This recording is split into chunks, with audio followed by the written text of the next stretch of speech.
Okay.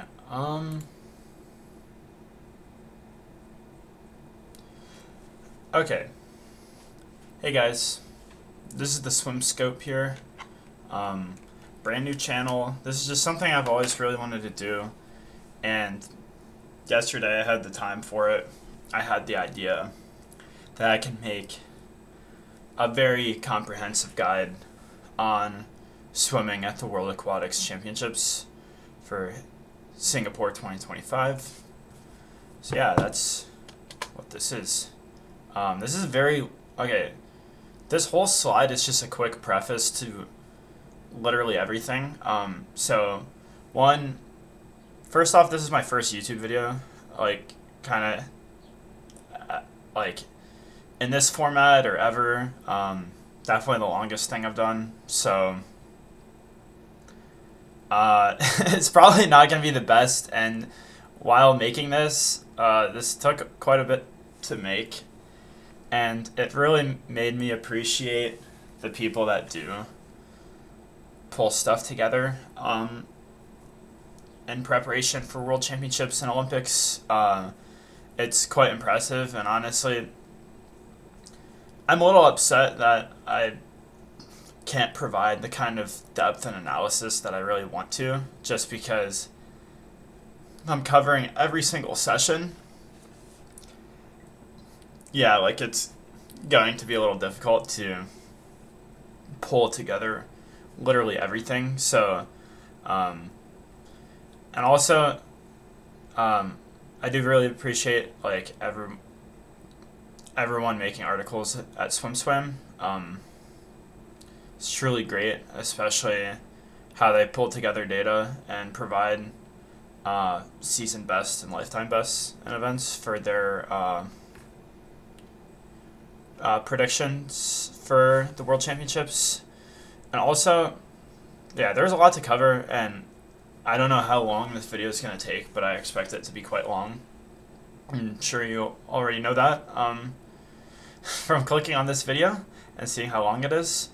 Also, the top 8 won't really be as defined. It's more so discussed, but really depends on the event.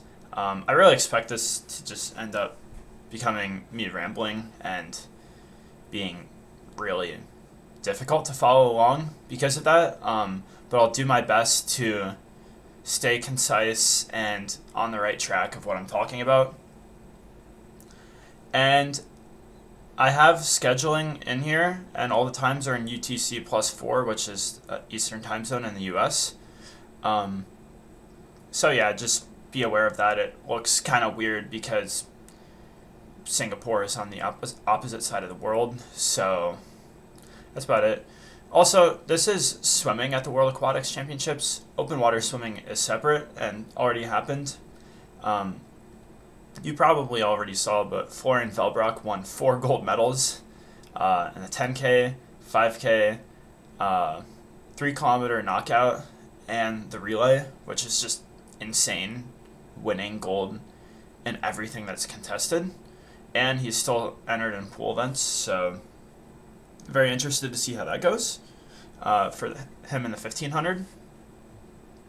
And also, Maisha Johnson of Australia won the 10-kilometer and 5-kilometer swim, which is very impressive, and she's been on the rise for quite a while, and it shouldn't have been unexpected that she won. Also, Lisa Poe of Monaco won Monaco's first ever medal on the world stage in any Olympic event, like any Olympic sporting event. So I believe that's true. So that's also something very significant from open water swimming in Singapore. Yeah, congrats to all the athletes for battling through quite difficult conditions. Oh my gosh. Okay. I'm really hoping this doesn't crash because there's just so much. There's 227 slides, so that really worried me when I hit next slide and it kind of glitched out. So yeah, there's definitely a lot of big storylines coming in. First one, most recent, is Leon Marchand. Dropped 200 fly and 200 breast from his lineup. Who's just doing the 200 IM and the 400 IM, which is pretty crazy. And he's definitely really looking to take that world record from Ryan Lochte. That he has the 400 IM. He's so close to that 200 IM, and it'd be kind of crazy to see that. I'm trying to like stay on the right track a little bit and cover everything I kind of just threw in here. The next just really big thing, Summer McIntosh is looking to take 5 individual events, which is 200 fly, 200 IM, 400 IM, 400 free, 800 free, which would be quite crazy, and it would just be an incredible feat. I think it's matching Phelps, and I don't know who else. We have 5 individuals and 1 World Championships. Yeah, this is entirely my fault for not being prepared enough.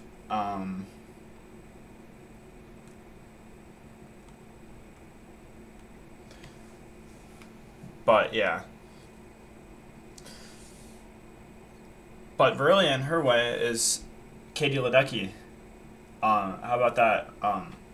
What is it? How many World Championship titles would she have in the 800 free if she does hold off McIntosh? So it's 2013, 15, 17, 19,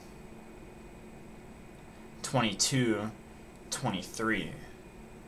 So she's going for her 7th World Championship titles, which probably is in the likes of Phelps, and it just really hurts me that I'm doing so bad that I can't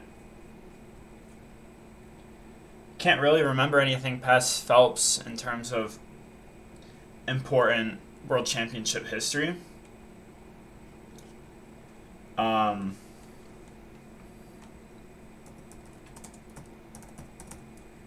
Yeah, this is what I'm saying by it. This is just going to be a really long video, and I'm going to be rambling for most of it.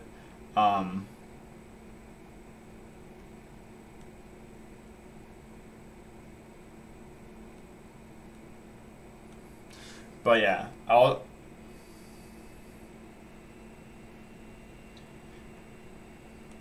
Okay, it's Phelps and Sjostrom.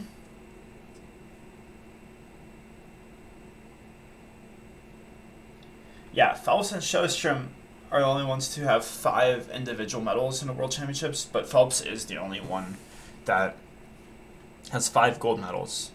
So I apologize. I should have pulled together better notes. And also, another pretty big challenge that, not challenge, but just big storyline of the meet is Chin Haiyang.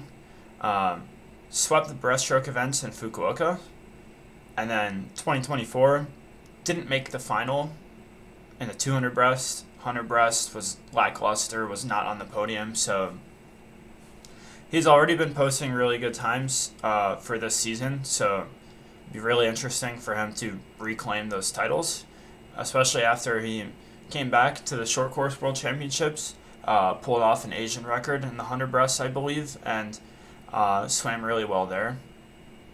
Another Chinese swimmer, kind of opposite side of the spectrum, is Pan Zhanle, top right corner. Just blew everyone away in the 100 free. I think I remember watching that. My jaw just dropped because he won the 100 free by more than a body length. Like, I don't think anyone really would have predicted that in such a race like that. So it'll really be interesting if he's going to really further that dominance, or if someone like David Popovic is going to really want to take back his world record and make it a much closer race. So that 100 free is going to be a pretty interesting race. Nothing like the women's 800 free by any means, but definitely would be interesting if that's a close race.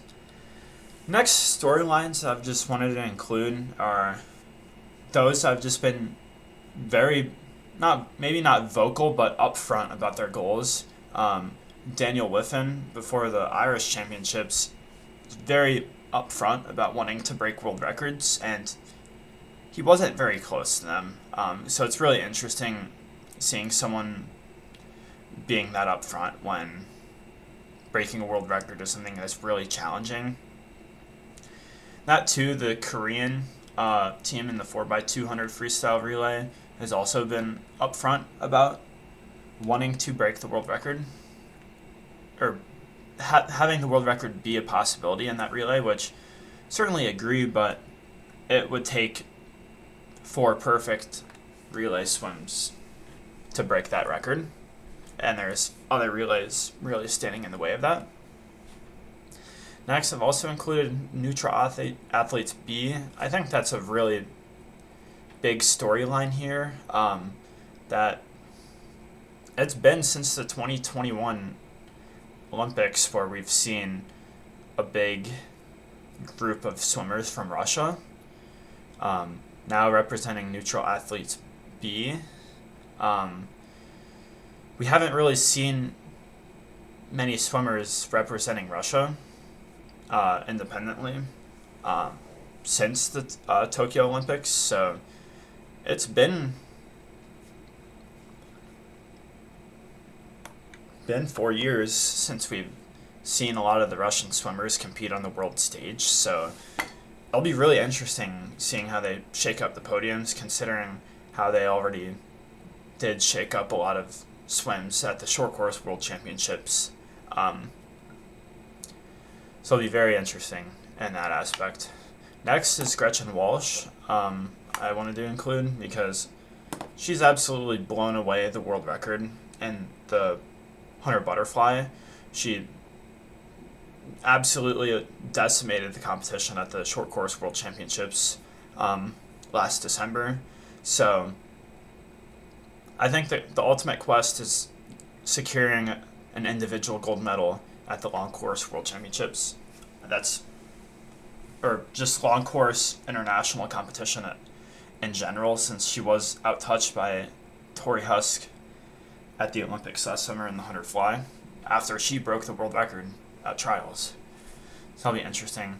I also threw Ilya Karun on here because there was a definite chance that he could sweep the butterfly events after he claimed 2 bronze medals at the Olympics. I think with the absence of Leon Marchand and Christoph Milak, that's definitely a chance there if he can perform just like that, especially with how he's also been putting up times in the 50 fly, 100 fly, and 200 fly is still right there as well. I also threw the U.S. on here because it will be very interesting seeing what U.S. swimmers will perform well, what swimmers won't perform well, especially after concerns of food poisoning was reported on from their training camp in Thailand. So that'll be the ultimate test of swimmers battling that, or it's very unknown what swimmers have been struggling and what swimmers have been healthy, so that'll be very interesting. So next, this is just kind of what I'm pulling together for each session. So day 1 prelims is very much the traditional prelim session. I think this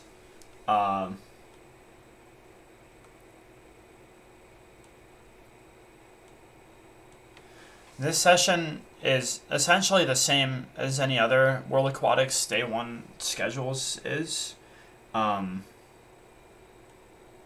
So there's really not much to say. It is kind of nice that 400 IM isn't on the same exact session anymore. So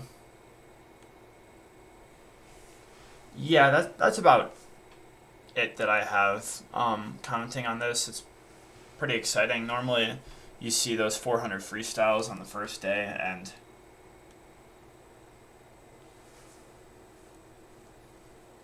yeah. So I guess the main difference is that 400 IM not being on the day one like the 2023 World Championships. Yeah. Other than that, very common 400 freestyle, women's 100 fly, men's 100 breasts, and the 400 free relays on the same first day. Oh my gosh, dude. How do I go back? Okay. But yeah. So the first prelim is the 400, or I guess the first finals qualification of the meet is the men's 400 free. So just a lot going on here. You see Lucas Martins with that 3:39 entry time, which is pretty big. And he put up crazy times before the Paris Olympics. Didn't quite match that. Didn't quite match it before for 2023 at the World Championships, but with that Olympic title, it's just, I think it just kind of proves the point. No one cares how fast you swim at the Olympics or at the World Championships. It obviously does matter, but like, if you win that world title, people can say all they want about your time, but you are the world champion. You're the Olympic champion. So it's mainly just performance and how you compare to other swimmers in the field. Also interesting is seeing how Sam Short might bounce back from not being on that Olympic podium last summer, being the 2023 world champion, and then not being on the Olympic podium. It'd be very interesting to see how he bounces back, considering how he's been training this year, competing kind of all over the world, like in the U.S. and Brazil. Yeah, it'll be very interesting. Also, Rex Maurer has made crazy jumps, now being entered 7th for this field. Be interested to see if he can continue this momentum with the crazy time drops he's made during his sophomore season, his first year at Texas. Another question is kind of how Daniel Liffen will do if he swims this. He contested at the 2024 World Championships. I think he placed 7th in a not really that contested field, but he's been 344 low, and if he's trying to make strides in the 800 free, where he's the Olympic champion, he's definitely going to have to drop quite a bit of time on the 400 side if he's going to want to improve his 800. Oh my gosh, dude. Yeah, this is going to be really laggy, I guess. So next, prelim, the final will be the women's 400 free. Lonnie Pallister has made crazy drops, and without Ariane Titmus, like, she's definitely going to look to take that podium spot. But also Claire Weinstein also making very big moves this year. She had really crazy performance at the national championships, and she dropped the open water at the world championships to, I assume, focus on the pool swimming. And with how open water swimming conditions were at these world championships, definitely seems to be the great move when she's mainly focusing on that 200, 400, and 800. And when you have that range, you can really utilize that range or really hone in on swims within that range. That she has that 100 free to open water range. So I think honing in from 200 to 800 will really pay off for these world championships. My gosh. Come on. Okay. Oh, I didn't include men's and women's 4x100 free relay. I surely apologize for that.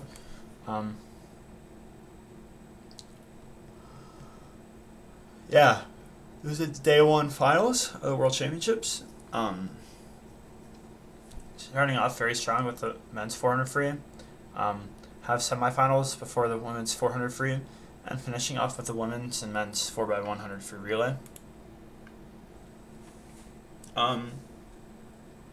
Okay, so here's where I'm gonna try and go a little more analytical. I would say. So this is the men's 400 free podium prediction.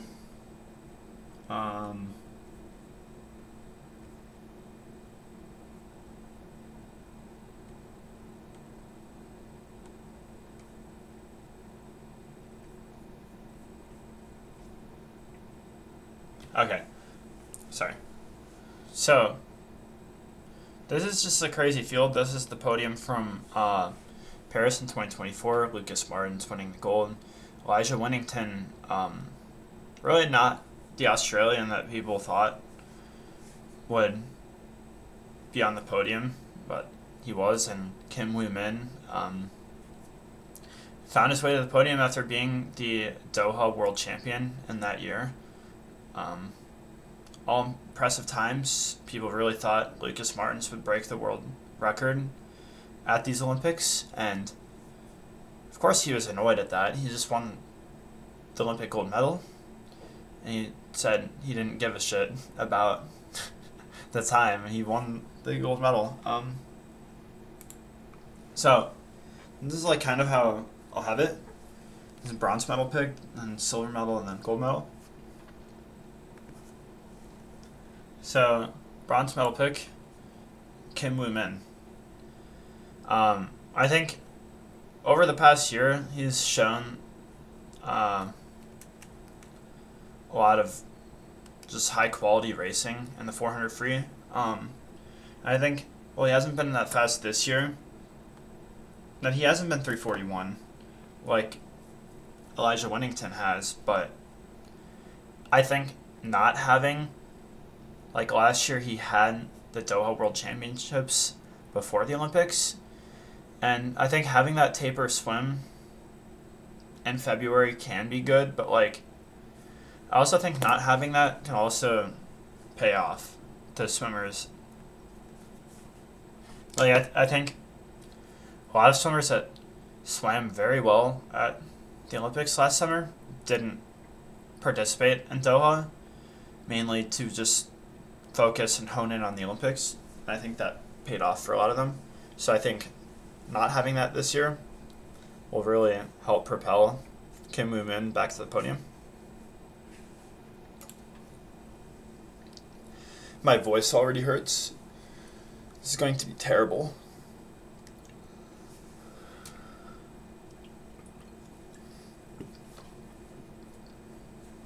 Okay, so silver medal, Sam Short. I think after a disappointing Olympics, it's already been 341 this year, 341.0. So definitely showing he's back and locked in, wanting to reclaim his world title, but I just think there's so much in his way.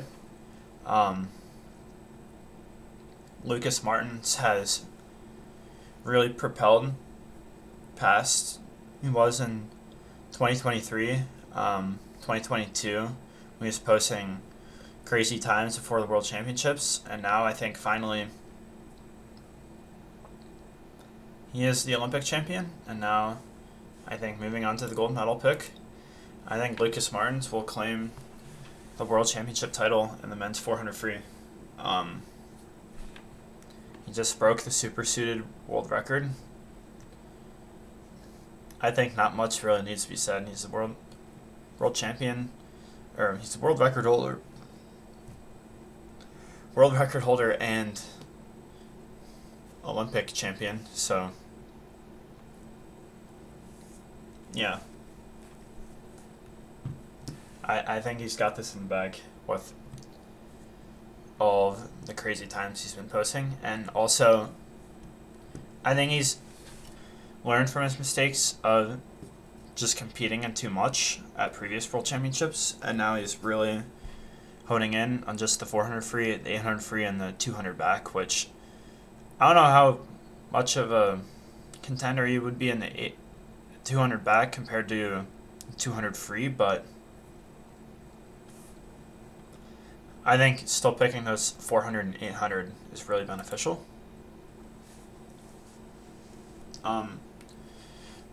Next is women's 100 fly semifinals. Yeah, just look at Gretchen Walsh, how far ahead she is. Ahead of those other entry times. Other people will try and get back into that final, like Rikako Aki and Roos van Otterdijk. Just great contenders. The Belgian swimmer entered in 7 individual events. Who knows how many of those she'll really contend in, especially the 200 IM is on this day, so she'll probably have to choose between those.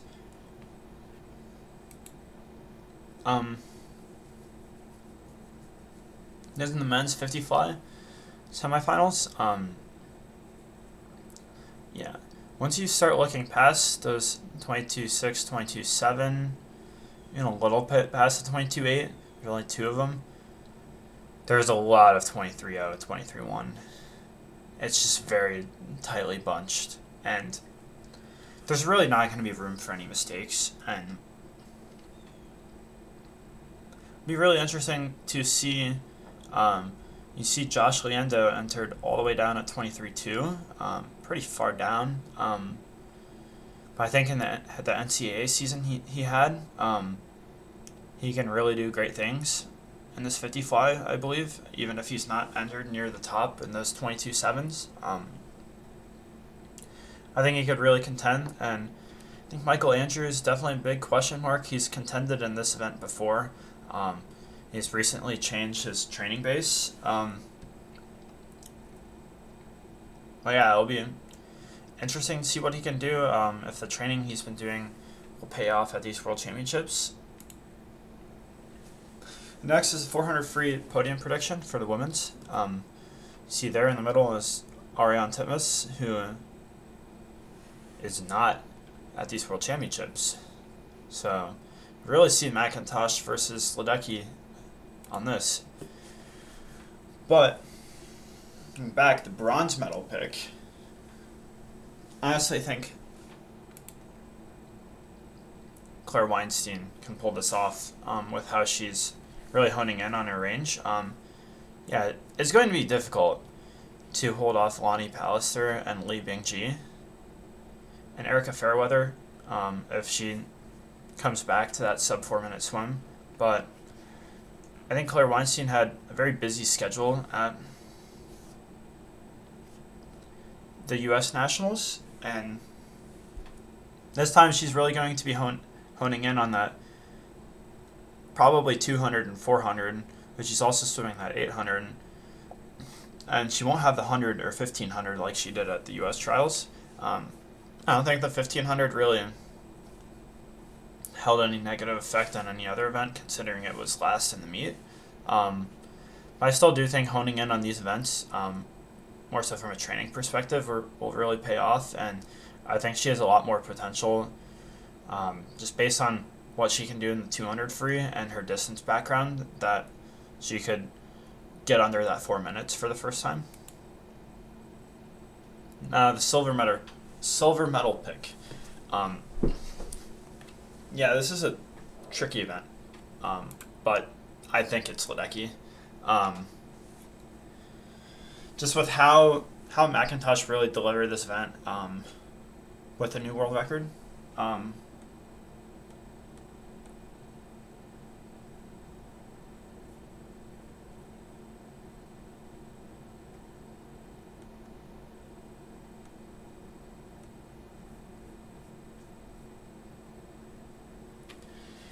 yeah. Um, just I feel like this isn't really as closely contested as the 800 free. Um, McIntosh going a 354-1, like,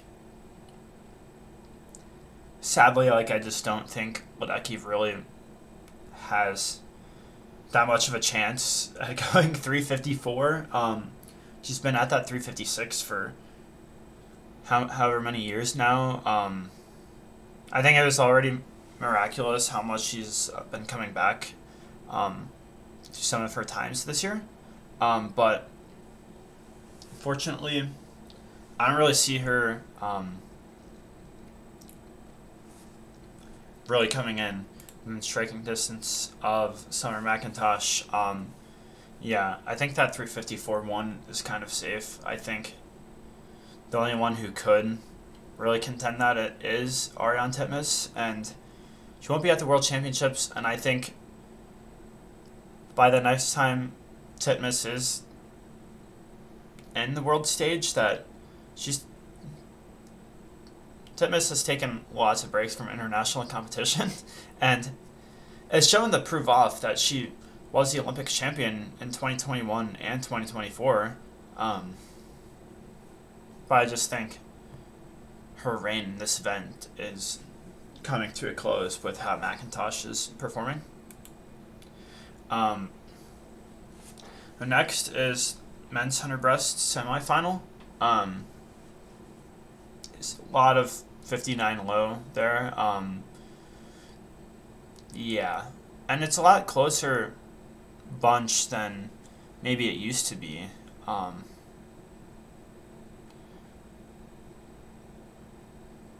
But yeah, there's no one really. I mean, in that aspect, there's no one really way ahead of everyone else. Like Adam Peaty used to be at the World Championships. Now there's Chen Haiyang, and I do think he is in a favorable position for this World Championships now, but it still could be something like last Olympics where everyone's just so tightly bunched and it's anyone's game. Yeah, really looking to make this final would be Denis Petrashov, who's on that bubble, and that 59-2 from this year. He did claim it was untapered. It'll be interesting to see if he can really challenge for a final position. And once you're in that final, you could really end up on the podium. Also, Campbell McKean really bursting onto the world stage with that 58-9 at the U.S. trials. And he'll definitely have a lot on his plate to back that up and be the breaststroker for the United States at this meet. Next, in this 200 IM women's semifinal,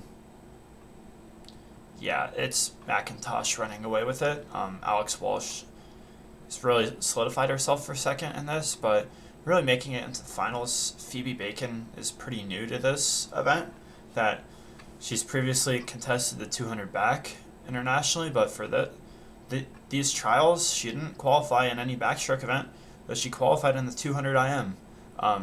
But she'll definitely look to make that final with being in the mix of many pure IM swimmers.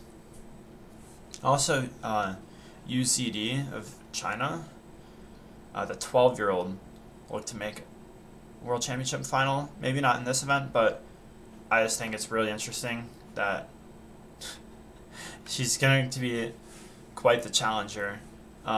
Maybe not at these World Championships, but pretty soon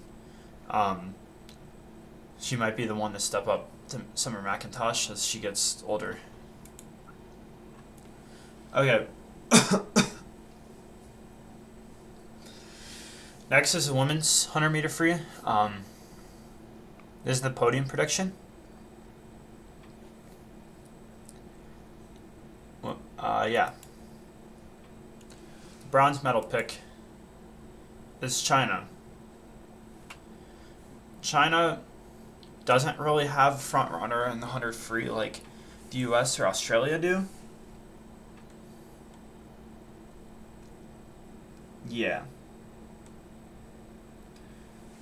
But yeah, China loses Yang Junxuan, who is their main 100 freestyle swimmer, who isn't competing at these World Championships. Then other swimmers that could be in this relay, like Li Bingji and Zhang Yufei,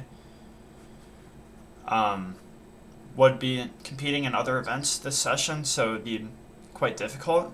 Zhang Yufei has proven before that she can step up to that challenge of doing a double in order to fill in for a relay, but I think it's a little bit weary this time, considering she's only entered in the 100 fly and she hasn't swum it that as fast as maybe she used to in season before that. But yeah, the Dutch have a strong team and could challenge China with these losses on this relay. Okay. Silver medal pick.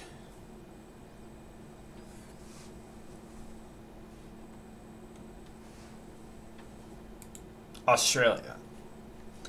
So yes, I do have Australia in second place for this relay, because they lose Emma McKeon and Shayna Jack, and it doesn't seem Meg Harris will swim this relay. It seems she'll only swim the 50 free.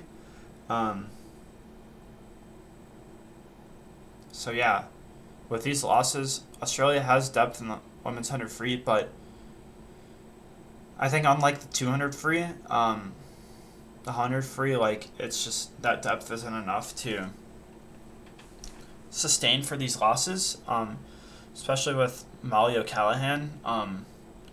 She's been upfront that this has been a very difficult season post-Olympics to really deal with, and it would be quite unfair to put this whole relay on her back.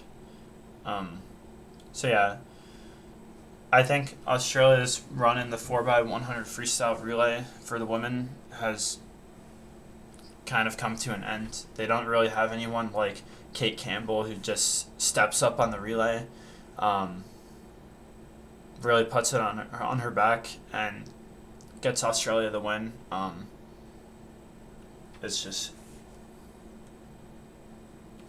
yeah. The gold medal pick for this relay clearly is the United States. The U.S. returns, I believe, everyone from their 400 freestyle relay from Paris, if I'm not mistaken. Either way, yeah, 8th place at the U.S. Nationals in the 100 free was a 53.7, which just shows how absurd it is. Yeah, that's about it to say about that, I guess. I mean, Gretchen Walsh and Tori Husk have been insanely fast this year already, both going like 52.7 at the U.S. trials. Showing with them and Simone Manuel and Kate Douglas, that's just going to be a relay that's really hard to beat. Next is the men's 4x100 free podium prediction. This is your gold medal team from Paris. And you can see that Hunter Armstrong and Caleb Dressel won't be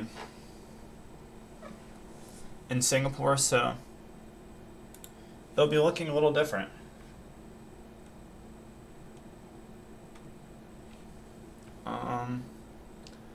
So yeah, bronze medal pick is Australia, and honestly, they might be able to contend for a silver medal. They have Chalmers, Southam, Giuliani, and Kai Taylor. They've all put together really impressive splits and flat start times, and Chalmers is really clutch on relays, and he's also put together really impressive in-season times this year. Yeah.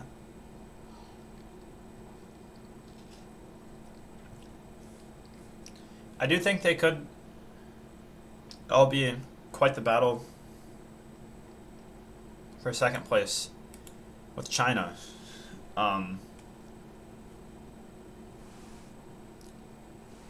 But yeah, China clearly has Pan Zhanle with that 46-4, which is just kind of insane, but like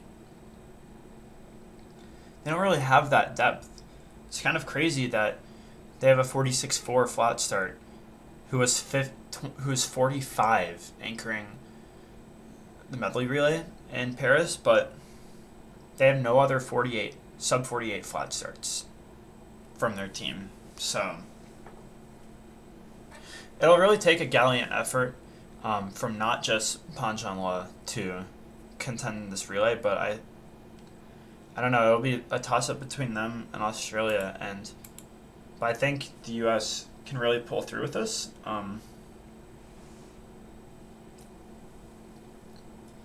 Yeah.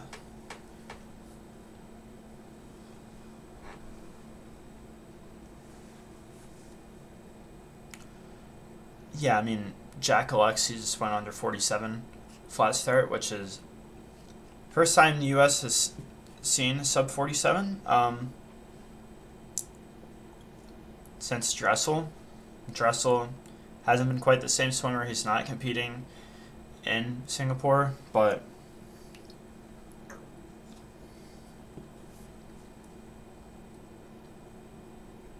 yeah, and Chris Giuliano is joining back after changing his training base halfway through the year. He's still putting up impressive times even through that adversity. And additionally joined by Patrick Salmon, who really threw down an impressive 47-4 at the U.S. trials. And the U.S. just really has insane depth in this event.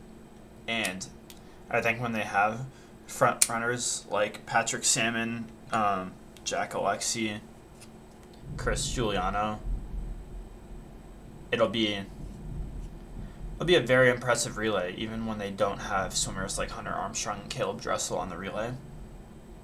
I think they're really going to contend, and I think it'll be another situation where the depth of the U.S. in this event just really comes through for the win.